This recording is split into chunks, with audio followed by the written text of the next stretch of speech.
ಮಂಡ್ಯದಲ್ಲಿ ಒಂದು ಬಸ್ ದುರಂತ ಹಿಂದೆ ಸಂಭವಿಸಿದ್ದು ಇನ್ನೂ ಕೂಡ ನಮಗೆ ನೆನಪಲ್ಲೇ ಇರುವಂತಹ ವಿಚಾರ. ಇನ್ನೂ ಕೂಡ ಘಟನೆ ಮಾಸಿಲ್ಲ. ಅದರೊಳಗಾಗಿನೇ ಮಂಡ್ಯದಲ್ಲಿ ಮತ್ತೊಂದು ಬಹಳ ದೊಡ್ಡ ದುರಂತ ಸಂಭವಿಸೋದ್ರಲ್ಲಿತ್ತು. ಆದರೆ ಅದೃಷ್ಟವಶಾತ್ ಜನ ಪಾರಾಗಿದ್ದಾರೆ. ಏನಾಗಿರೋದು ಅಂತಂದ್ರೆ ಮಂಡ್ಯದಲ್ಲಿ ಒಂದು ಖಾಸಗಿ ಬಸ್ ಹೊತ್ತಿ ಉರಿದಿದೆ. ಮೈಸೂರು ಬೆಂಗಳೂರು ಹೆದ್ದಾರಿಯ ಗಣಂಗೂರು ಬಳಿ ನಡೆದಿರುವಂತಹ ಘಟನೆ ಇದು. ಮಂಡ್ಯ ಜಿಲ್ಲೆ ಶ್ರೀರಂಗಪಟ್ಟಣ ತಾಲೂಕಿನ ಗಣಂಗೂರಿನಲ್ಲಿ ಬಸ್ನಲ್ಲಿ ಇದ್ದಕ್ಕಿದ್ದಂತೆ ಹೊಗೆ ಕಾಣಿಸ್ಕೊಳ್ತು. ನೋಡ್ತಾ ಇದ್ದಂತೆ ಬಸ್ ಹೊತ್ತಿ ಉರಿಯೋದಕ್ಕೆ ಆರಂಭ ಆಯಿತು. ಪ್ರಯಾಣಿಕರು ಕೂಡಲೇ ಎಚ್ಚೆತ್ತುಕೊಂಡು ಬಸ್ನಿಂದ ಕೆಳಗಿಳಿದಿದ್ದಾರೆ. ಕೆಲ ಕ್ಷಣಗಳಲ್ಲೇ ಬಸ್ನ ಕಂಪ್ಲೀಟ್ ಆಗಿ ಬೆಂಕಿ ಆವರಿಸ್ಕೊಂಡ್ಬಿಟ್ಟು ಬೆಂಕಿಯಿಂದ ಬಸ್ ಸುಟ್ಟು ಭಸ್ಮ ಆಗಿದೆ. ಆಮೇಲೆ ಇನ್ನೊಂದು ವಿಚಾರ ಅಂದ್ರೆ ಮುಂಜಾನೆ 5 ಗಂಟೆ ಸಂದರ್ಭದಲ್ಲಿ ನಡೆದಿರುವಂತಹ ದುರ್ಘಟನೆ ಇದು. ಸದ್ಯ ಅಗ್ನಿಶಾಮಕ ಸಿಬ್ಬಂದಿ ಬೆಂಕಿಯನ್ನು ನಂದಿಸಿದ್ದಾರೆ.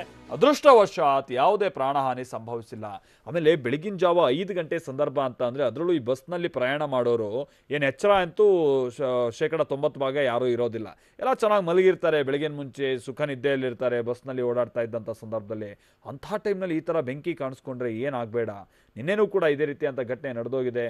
ಅದೃಷ್ಟವಶಾತ್ ಬಸ್ನಲ್ಲಿದ್ದಂಥವರಿಗೆ ಹೊಗೆ ಕಾಣಿಸ್ಕೊಳ್ತಾ ಇದ್ದಂಗೆ ವಿಚಾರ ಸ್ಪಷ್ಟ ಆಗಿ ಎಲ್ಲ ಓಡ್ ಬಂದಿದ್ದಾರೆ ಹೊರಗೆ. ಆನಂತರಲ್ಲಿ ಇಡೀ ಬಸ್ ಹೊತ್ತಿ ಉರಿದಿದೆ. ರವಿಲಾಲಿಪಳ್ಳಿ ನಾವು ಪ್ರತಿನಿಧಿ ಇದಕ್ಕೆ ಸಂಬಂಧಪಟ್ಟಂತೆ ಮತ್ತಷ್ಟು ಡೀಟೇಲ್ಸ್ ಅನ್ನು ಕೊಡ್ತಾರೆ. ರವಿಲಾಲಿಪಳ್ಳಿ, ಏನ್ ಡೀಟೇಲ್ಸ್ ಲಭ್ಯ ಆಗಿದೆ ಇದ್ರ ಬಗ್ಗೆ? ಮಾಲ್ತೇಶ್, ಈ ಘಟನೆ ಏನು ಶ್ರೀರಂಗಪಟ್ಟಣ ತಾಲೂಕು ಗಣಂಗೂರು ಬಳಿ ನಡೆದಿರ್ತಕ್ಕಂಥದ್ದು. ಇವತ್ತು ಬೆಳಗಿನ ಜಾವ ಸುಮಾರು 5 ಗಂಟೆಗೆ ನಡೆದಿದೆ ಅಂತ ಹೇಳಲಾಗ್ತಾ ಇದೆ. ಅಂದ್ರೆ ಬಸ್ ಹೋಗ್ತಾ ಇರ್ತಕ್ಕಂಥ ಟೈಮ್ ನಲ್ಲಿ ಬಸ್ ಅಲ್ಲಿ ಸಾಕಷ್ಟು ಹೊಗೆ ಕಾಣಿಸ್ಕೊಂಡಿದೆ. ಹೀಗಾಗಿ ಕೂಡಲೇ ಅಲ್ಲಿ ಯಾರು ಜನಗಳು ಓಡಾಡ್ತಾ ಇರ್ತಾರೆ ಅವರು ಡ್ರೈವರ್ಗೆ ಹೇಳಿ ತಕ್ಷಣ ನಿಲ್ಸಿದ್ದಾರೆ. ಹೀಗಾಗಿ ಹೆಚ್ಚಿನ ಅನಾಹುತ ತಪ್ಪಿಸಿದೆ ಅಂತ ಹೇಳ್ಬೋದು. ಹೀಗಾಗಿ ಕೇರಳ ಮೂಲದ ಟೂರಿಸ್ಟ್ ಗಾಡಿ ಅಂತ ಹೇಳಿ ತಿಳಿದು ಬಂದಿದೆ. ಬೆಂಗಳೂರಿನಿಂದ ಮೈಸೂರು ಕಡೆಗೆ ಹೋಗ್ತಾ ಇರ್ತಕ್ಕಂಥ ಟೈಮ್ ನಲ್ಲಿ ಒಂದು ಘಟನೆ ನಡೆದಿದೆ. ಆದ್ರೆ ಬಸ್ ನಲ್ಲಿ ಎಷ್ಟು ಜನ ಇದ್ರು, ಮತ್ತೆ ಬಸ್ ಯಾವ ಕಂಪ್ನಿ ಸೇರಿದ್ದು, ಮತ್ತೆ ಈ ದುರಂತಕ್ಕೆ ಅಂದ್ರೆ ಬೆಂಕಿ ಹೊತ್ತಿ ಉರಿಲಿಕ್ಕೆ ಏನ್ ಕಾರಣ ಅಂತಕ್ಕಂಥದ್ದು ಇನ್ನಷ್ಟೇ ತಿಳಿಬೇಕಾಗುತ್ತೆ Maltesh. Okay, thank you Ravi.